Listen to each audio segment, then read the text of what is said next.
آج مؤرخہ 6 ستمبر 9واں مہینہ 2022 بروز منگل کے دن البرہان ٹرسٹ انٹرنیشنل کی جانب سے ہم راہوجہ گاؤں کے اندر موجود ہیں۔ راہوجہ گاؤں کے اندر یہاں پر یہ حالات ہیں کہ اس کے ارد گرد گولائی پانی ہے، تو ہمیں کچھ ساتھیوں نے ریکویسٹ بھیجی تھی کہ یہاں پر بھی وزٹ کر لی جائے، تو یہاں پر ہم نے الحمدللہ وزٹ کی، اور اس کے بعد ہم نے جتنے ضرورت مندوں کو دیکھا کہ کون واقعتاً مستحق ہیں، ان حضرات کے لیے ہم نے یہاں پر راشن کا بندوبست کیا۔ یہ ہمارے ساتھ ڈاکٹر احسان صاحب ہیں، یہ بھی آپ سے گفتگو کر لیں گے اس حوالے سے۔ حضرت یہاں پر کتنے گھر ایسے جو ڈھہ چکے ہیں؟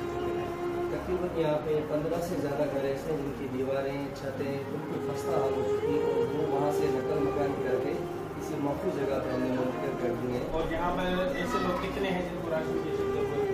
تقریباً 30 کے قریب یہاں پہ راشن کی ضرورت ہے، کیونکہ ظاہر سی بات ہے لوگوں کے جب گھر چلے گئے، روزگار چلے گئے، جو مارکیٹ میں کام کرتے تھے وہ وہاں سے بے روزگار ہو گئے، تو 30 کیسے گئے؟ تو آپ کو الحمدللہ 30 اور اسی طریقے سے البرہان ٹرسٹ انٹرنیشنل کی جانب سے آپ کی بات کو مانا گیا ہے، اور حضرات نے یہاں آپ کے لیے راشن بھیجا ہے۔ میں البرہان ٹرسٹ انٹرنیشنل کا اور پوری ٹیم کا اور ان حضرات مخیر حضرات کا جن حضرات نے البرہان والوں سے تعاون کیا ہے، ان حضرات کا تہ دل سے شکر گزار ہوں۔ اللہ تعالیٰ ان کا محنت کو، اور خصوصاً مفتی سیدنا کا حفظہم اللہ تعالیٰ اللہ رب العزت جزائے خیر عطا فرمائے۔ ان حضرات نے یہاں پر سارا توجہ دیا ہے، اللہ تعالیٰ ان حضرات کو جزائے خیر عطا فرمائے دنیا آخرت میں۔ السلام علیکم۔